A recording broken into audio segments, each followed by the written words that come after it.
et des noms écrits, ceux des 12 tribus des fils d'Israël, Apocalypse 21:12. La muraille avait 12 fondements, et sur eux, les 12 noms des 12 apôtres de l'agneau, Apocalypse 21:14. Les fondements de la muraille de la ville étaient ornés de pierres précieuses de toute espèce, Apocalypse 21:19. Les noms des 12 tribus des fils d'Israël qui ornaient les portes de la sainte cité et les noms des 12 apôtres placés sur les fondements appellent à notre pensée Jacob et Pierre, le plus représentatif des 12. Il y avait en Jacob beaucoup de choses à déplorer. Quant à Pierre, le Seigneur à bien des égards aurait pu dire « Oh, jamais je n'atteindrai mon but en lui ». Et cependant, dans l'histoire de ces hommes, nous retrouvons la nôtre en bien des aspects. Et malgré cela, en dépit de tous ces handicaps, nos faillites et nos manquements, Dieu est déterminé à faire de chacun de nous racheter par son sang une partie de sa glorieuse cité. En examinant quelques traits de leur histoire spirituelle, nous voyons comment ils furent taillés, façonnés et amenés à la ressemblance du Fils de Dieu. Jacob fut le supplanteur. Le nom d'Israël signifie prince avec Dieu. Mais auparavant, il s'appelait Jacob. Nous ne pouvons retracer toute son histoire, mais l'un des traits de son caractère, c'est qu'il était marqué par la perception des choses divines. Dieu l'avait choisi pour le droit d'aînesse. J'ai aimé Jacob, Malachie 1:2. La parole nous dit qu'il voulut anticiper l'heure de Dieu. Il suivit une ligne naturelle pour obtenir les choses spirituelles.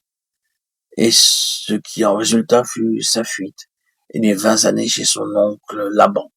La vision de l'échelle reliant le ciel et la terre, les promesses de Dieu, son réveil et ses déclarations.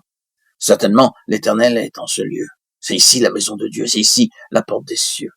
Ce qu'il fit, il prit une pierre, versa de l'huile à son sommet. Il donna à ce lieu le nom de Bethel. Genèse 28:16, 18-19. Tout ceci résume le point suivant. Jacob avait vu quelque chose dans laquelle il nous pouvait entrer. Il dut être soumis à une sévère discipline, beaucoup de souffrances furent son lot. Et au Jabbok, il connut un profond brisement et son nom fut changé. Genèse 31, 18-42. Ton nom ne sera plus Jacob, mais tu seras appelé Israël. Genèse 32, 28. Son témoignage est celui d'un changement profond dans son être intérieur, procédant d'une révélation de Dieu. J'ai vu Dieu en face et mon âme a été sauvée. Genèse 32, 30.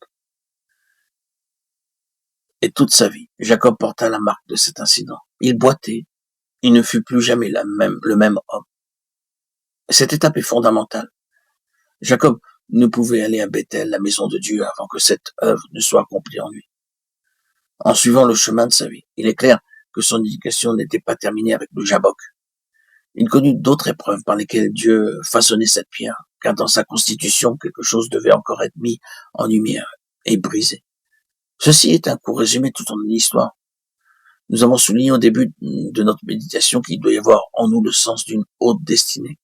Dieu veut faire de nous des princes, et c'est en raison d'une destinée si élevée que dans sa prescience, il a pensé notre histoire et déterminé ses voies à notre égard, sachant comment il nous disciplinera pour nous amener à la connaissance vivante de lui-même.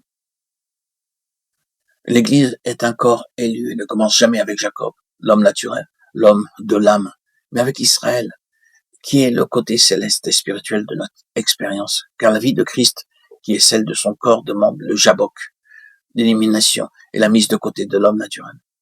Et c'est sur la base de ce que nous avons vu que se bâtit notre histoire spirituelle, celle d'une vision, d'une révélation, et dans laquelle nous entrons spirituellement, qui nous conformera à Christ. Toute vision, révélation est gouvernée par des lois célestes, par lesquelles nous serons régis.